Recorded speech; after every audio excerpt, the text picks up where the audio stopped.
Hello my dear student, welcome back to my YouTube channel Subhash study centre. तो जितने भी मेरे प्यारे बच्चे कक्षा 10 के विद्यार्थी, कल यानी 7 मार्च को, मेरे प्यारे बच्चों कल 7 मार्च है और कल आपका पेपर है सामाजिक विज्ञान विषय का, जिसके लिए मैं लेकर के आ चुका हूं इस वीडियो में सामाजिक विज्ञान विषय का ऐसा मॉडल पेपर जहां से आप 70 में 70 का स्कोर बहुत ही आसानी से कर सकते हैं, या आप 70 में 65 प्लस का भी स्कोर आसानी से कर लोगे। तो मेरे प्यारे बच्चों, सामाजिक विज्ञान के इस मॉडल पेपर को आप लोग जरूर तैयार कर लेना। 825 EY कोड का यह मॉडल पेपर है। मेरे प्यारे बच्चों, समय आपको 3 घंटे 15 मिनट का मिलेगा। पेपर का पूर्णांक रहेगा 70 अंकों का। यहाँ पर आप लोग सामान्य निर्देशों को भी जरूर पढ़ लेना, क्योंकि इन्हीं निर्देशों के अनुसार ही आपको पेपर को हल करना है। पहला है निर्देश, सभी प्रश्न अनिवार्य हैं। दूसरा निर्देश मेरे प्यारे बच्चों, प्रारंभ के 15 मिनट परीक्षार्थियों को प्रश्न पत्र पढ़ने के लिए निर्धारित हैं। मेरे प्यारे बच्चों, प्रश्न पत्र 2 खंडों में, खंड आ एवं खंड बा में विभाजित है। खंड आ में 20 अंक के बहुविकल्पीय प्रश्न हैं, जिनका उत्तर आपको OMR शीट पर देना है। खंड आ में कितने 20 नंबर के 20 प्रश्न होंगे, प्रत्येक प्रश्न 1 नंबर का होगा। यदि आपने इन 20 प्रश्नों का उत्तर सही तरीके से और सही उत्तर OMR शीट में भर दिया तो आपके पूरे 20 नंबर पक्के हो जाएंगे। मेरे प्यारे बच्चों, यहाँ पर आप सभी लोग ध्यान दीजिएगा। अगला है यहाँ पर निर्देश, OMR शीट पर उत्तर अंकित किए जाने के पश्चात उसे काटे नहीं। इरेजर एवं व्हाइटनर आदि का प्रयोग बिल्कुल ना करें। यदि आपने एक बार उत्तर अंकित कर दिया, यदि आपसे विकल्प सही भी भरा है या आपसे गलत भरा है या आपने गलत विकल्प भर दिया है, तो विशेष ध्यान दें, आपको ना तो उसको काटना है, ना ही इरेजर का प्रयोग करना है, ना ही व्हाइटनर लगाना है। कुछ नहीं करना, उसको वैसे ही छोड़ देना है। मेरे प्यारे बच्चों, खंड बा है 50 अंकों का। इसमें वर्णनात्मक फर्स्ट टाइप के एवं वर्णनात्मक सेकंड टाइप के और मानचित्र से संबंधित 2 प्रश्न दिए गए हैं। मेरे प्यारे बच्चों, यहाँ पर अगला निर्देश है, प्रत्येक प्रश्न के लिए निर्धारित अंक उनके सम्मुख अंकित हैं। यहाँ पर आप सभी लोग ध्यान देंगे, दिए गए मानचित्र को अपनी उत्तर पुस्तिका में मजबूती के साथ संलग्न करना आवश्यक है। जो मानचित्र आपको मिलेगा उसे आप अपनी उत्तर पुस्तिका में मजबूती के साथ बांध दीजिएगा। अगला निर्देश है मेरे प्यारे बच्चों, दृष्टिबाधित परीक्षार्थियों के लिए मानचित्र कार्य के स्थान पर अलग से प्रश्न लिखने के लिए दिए गए हैं, जिनसे आपका कोई लेना देना नहीं है। मेरे प्यारे बच्चों, ये जो खंड आ के बहुविकल्पी प्रश्न हैं, इन्हें आप लोग जरूर तैयार कर लेना। ये सबसे महत्वपूर्ण प्रश्न हैं। यहाँ पर मेरे प्यारे बच्चों आप लोग ध्यान देंगे, निर्देश दिया गया है, निम्नलिखित विकल्पों में से सही विकल्प का चयन कीजिए। जो विकल्प सही हो उसका चयन करना है। पहला है प्रश्न मेरे प्यारे बच्चों, इटली का एकीकरण किसके नेतृत्व में किया गया? इटली का एकीकरण किसके नेतृत्व में किया गया? विकल्प इस प्रकार से हैं, पहला है विलियम प्रथम, दूसरा विकल्प है ऑटोवान बिस्मार्क, तीसरा विकल्प है ज्यूसेपे गैरिबाल्डी और चौथा है नेपोलियन। तो इटली का एकीकरण किसके नेतृत्व में किया गया? सन 1871 ईस्वी में ज्यूसेपे गैरिबाल्डी के नेतृत्व में इटली का एकीकरण किया गया। मेरे प्यारे बच्चों, प्रश्न संख्या यहाँ पर 2 है। 1848 की फ्रांसीसी राज्य क्रांति के फलस्वरूप क्या हुआ? क्या गणतंत्र की स्थापना हो गई, या मेरे प्यारे बच्चों फ्रांस में सीमित राजतंत्र की स्थापना हुई, या निरंकुश राजतंत्र की स्थापना हुई, या सैन्य शासन की स्थापना हुई? 1848 की फ्रांसीसी राज्य क्रांति के फलस्वरूप मेरे प्यारे बच्चों फ्रांस में क्या हुआ था? गणतंत्र की स्थापना हो गई थी।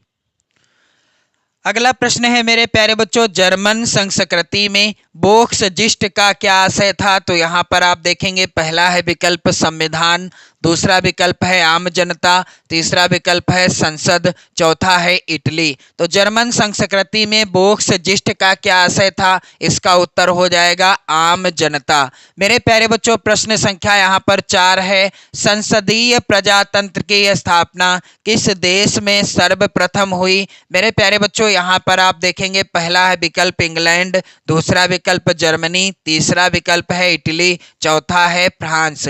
तो संसदीय प्रजातंत्र की स्थापना मेरे प्यारे बच्चों सर्वप्रथम किस देश में हुई? इसका उत्तर हो जाएगा इंग्लैंड देश में। प्रश्न संख्या 5 है मेरे प्यारे बच्चों, महामंदी का प्रारंभ किस वर्ष हुआ? यहाँ पर आप देख पा रहे हैं पहला है विकल्प 1924 ईस्वी में, दूसरा 1919 ईस्वी में, तीसरा 1929 ईस्वी में, चौथा 1934 ईस्वी में। तो महामंदी का प्रारंभ किस वर्ष हुआ? इस प्रश्न का उत्तर होगा सन 1929 ईस्वी में। मेरे प्यारे बच्चों प्रश्न संख्या 6 है, देश की अखंडता तथा एकता के लिए क्या आवश्यक है?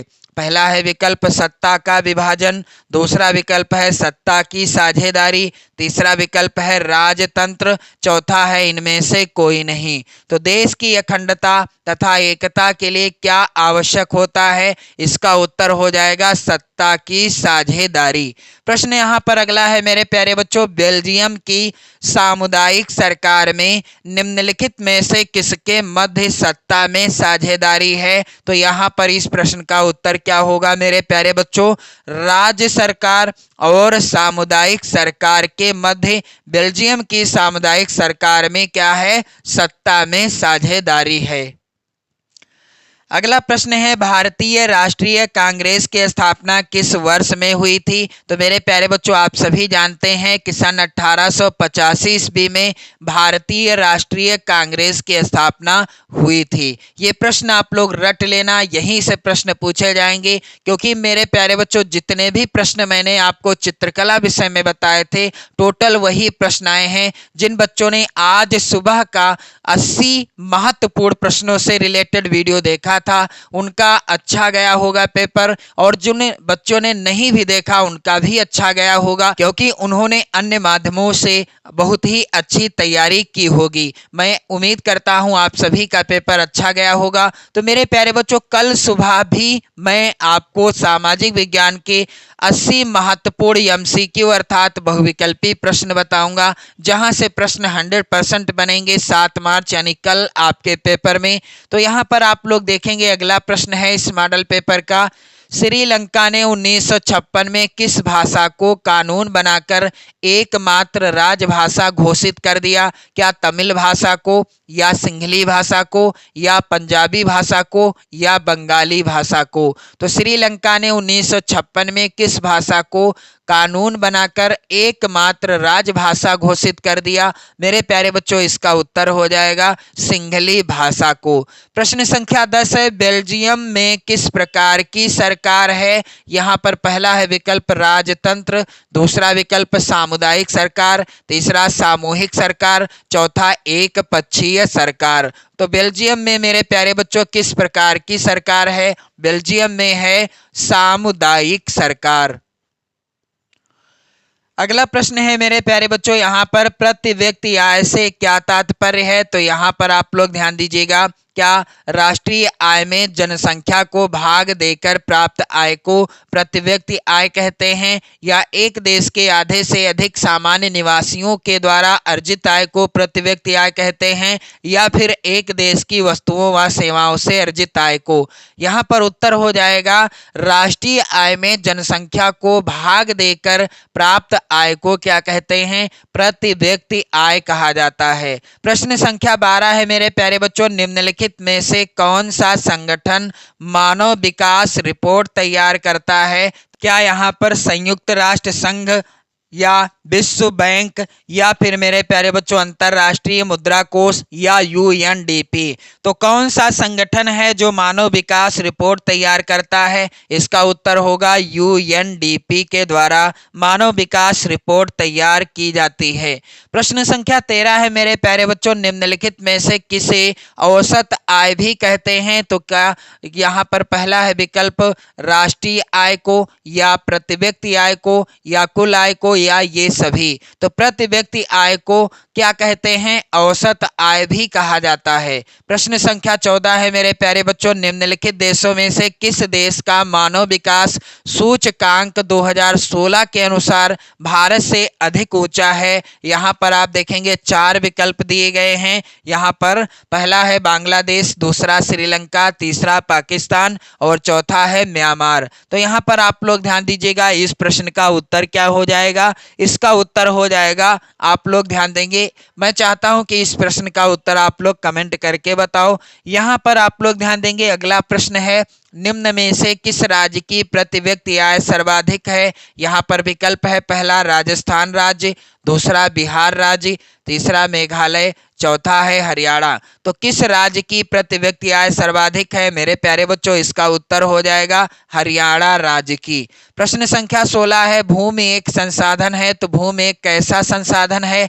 क्या यह मानव निर्मित संसाधन है, या प्राकृतिक, या सौर ऊर्जा से निर्मित, या इनमें से कोई नहीं? तो भूमि एक प्राकृतिक संसाधन है, ना कि मानव के द्वारा बनाई गई है और ना ही यह सौर ऊर्जा से निर्मित है। भूमि कैसा संसाधन है? प्राकृतिक संसाधन है। अगला प्रश्न है निम्नलिखित में से एक मिट्टी का प्रकार नहीं है? तो मेरे प्यारे बच्चों, पीली मिट्टी होती है, काली मिट्टी होती है, लाल मिट्टी होती है, लेकिन सीमेंट किसी भी प्रकार की मिट्टी नहीं है। तो यहाँ पर उत्तर क्या होगा? Cement is the right answer. प्रश्न संख्या 18 है मेरे प्यारे बच्चों, रियो डी जेनेरियो में पृथ्वी शिखर सम्मेलन का आयोजन किस वर्ष हुआ? मेरे प्यारे बच्चों, वर्ष 1972 में, दूसरा विकल्प वर्ष 1992 में, तीसरा विकल्प वर्ष 1979 में, चौथा वर्ष 1998 में। तो यहाँ पर सही उत्तर आप लोग कमेंट करके बताइएगा। प्रश्न संख्या 19 है पर्वतों पर मृदा अपर्दन का साधन क्या है? यहाँ पर पहला है विकल्प हिमनद, दूसरा विकल्प है जल, तीसरा विकल्प है पशुचारण, चौथा विकल्प है पवन। तो इनमें से कौन सा है जो पर्वतों पर मृदा अपर्दन का साधन है? मेरे प्यारे बच्चों, इसका उत्तर क्या हो जाएगा? जल, क्योंकि जल के माध्यम से पर्वतों पर मृदा अपर्दन की प्रक्रिया सबसे ज्यादा या सबसे तेज हो जाती है। मेरे प्यारे बच्चों, प्रश्न संख्या यहाँ पर 20 है, एजेंडा 21 का संबंध किससे है? तो एजेंडा 21 का संबंध है सतत पोषणीय विकास से। यहाँ पर चौथा विकल्प सही होगा। इसके बाद आप देखेंगे खंड बा, जिसमें 50 नंबर के प्रश्न पूछे जाएंगे। मेरे प्यारे बच्चों, यहाँ पर पहले नंबर पर हैं वर्णनात्मक फर्स्ट टाइप के प्रश्न, जिनका उत्तर आपको लगभग 80 शब्दों के अंतर्गत देना है। पहला प्रश्न है वेरी वेरी इंपॉर्टेंट मेरे प्यारे बच्चों, आप इन सभी प्रश्नों को तैयार कर लीजिएगा। उदारवाद की प्रमुख विशेषताओं का वर्णन कीजिए। और इस तरह के प्रश्न आएंगे, प्रत्येक प्रश्न होगा 4 अंक का। अथवा में प्रश्न है मेरे प्यारे बच्चों, यूरोप में राष्ट्र के विचार के निर्माण में संस्कृति ने किस प्रकार महत्वपूर्ण भूमिका निभाई? उदाहरण सहित स्पष्ट कीजिए। अगला प्रश्न है मेरे प्यारे बच्चों, गठबंधन सरकार से आप क्या समझते हैं? और अथवा में प्रश्न है सत्ता की साझेदारी क्यों जरूरी है? एक तर्क दीजिए। यहाँ पर प्रश्न संख्या 3 वेरी इंपॉर्टेंट है, राष्ट्रीय आय वृद्धि हेतु कोई 3 उपाय सुझाइए। अथवा में प्रश्न है मेरे प्यारे बच्चों, धारणीयता का विषय विकास के लिए क्यों महत्वपूर्ण है? प्रश्न संख्या 4 वेरी वेरी इंपॉर्टेंट है, सन 1991 में भारत सरकार द्वारा आर्थिक क्षेत्र में क्या परिवर्तन किए गए? और अथवा में प्रश्न है यहाँ पर महात्मा गांधी राष्ट्रीय ग्रामीण रोजगार गारंटी अधिनियम 2005 के उद्देश्य लिखिए। इसके बाद मेरे प्यारे बच्चों, आप लोग यहाँ पर ध्यान दीजिएगा, वर्णनात्मक सेकंड टाइप के प्रश्न, जिनका उत्तर आपको लगभग 150 शब्दों में देना है। यहाँ पर प्रश्न है कि व्यापार और निवेश नीतियों का उदारीकरण वैश्वीकरण प्रक्रिया की किस प्रकार सहायता करता है? अथवा में प्रश्न है मेरे प्यारे बच्चों, उपभोक्ता के अधिकारों पर एक निबंध लिखिए।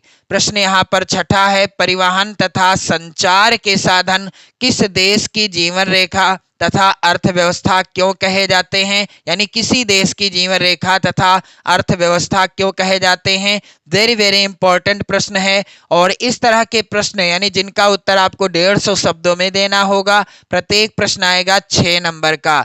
अथवा में प्रश्न है, गन्ने की खेती के लिए उपयुक्त भौगोलिक परिस्थितियों का वर्णन कीजिए तथा भारत में इसके किन्हीं 3 उत्पादक राज्यों का भी उल्लेख कीजिए। प्रश्न इसके बाद आप देखेंगे 7 नंबर का है, ऊर्जा के गैर परंपरागत यहाँ पर होगा 4 स्रोतों का विस्तार पूर्वक वर्णन कीजिए। मेरे प्यारे बच्चों, प्रश्न संख्या 7 का अथवा मिसप्रिंट हो गया है। यहाँ पर प्रश्न संख्या 8 आप लोग ध्यान देंगे, भारत में राष्ट्रवाद के उदय के प्रमुख कारण क्या थे। और अथवा में प्रश्न वेरी इंपॉर्टेंट है मेरे प्यारे बच्चों, कह रहा है कि महामंदी के कारणों की व्याख्या कीजिए। फिर इसके बाद मानचित्र से संबंधित प्रश्न आप देखोगे। 9 का के अंतर्गत लिखा है, निम्नलिखित स्थानों को भारत के रेखा मानचित्र में यहाँ पर चिन्ह बना है, जिस चिन्ह के द्वारा आपको नाम सहित दर्शाना है। सही नाम तथा सही अंकन है तो 1/2 + 1/2 अंक निर्धारित हैं। वह स्थान जहाँ 1927 में भारतीय राष्ट्रीय कांग्रेस का अधिवेशन हुआ, वह स्थान जहाँ गांधी जी ने किसान सत्याग्रह का बिहार में नेतृत्व किया।